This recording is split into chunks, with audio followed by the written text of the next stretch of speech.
The creation of a new wave of grammar schools in England has been ditched from the government's plans. The Queen's speech says the government will look at all options for opening new schools, but that will not include removing the current ban on expanding selection. The controversial plan to stop free lunches for all infants is also absent.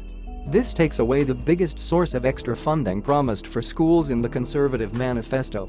The government, setting out its plans for the next 2 years, has not announced any legislation for education. This means dropping their most high-profile proposed education reform, the expansion of selective education in England.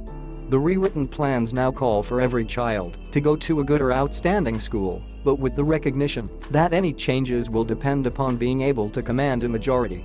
A Department for Education source said that the Queen's speech was an unambiguous decision not to go ahead with creating more grammar schools. Plans dropped to stop free lunches for all infants. School funding plans to be put forward at a later date. Changes to how individual school budgets are allocated will go ahead. Schools have been campaigning about budget shortages, with a letter being sent this week to 2 million families warning about funding cuts. But the government's biggest proposal to deliver extra funding, announced in the Conservative manifesto, also seems to have been ditched.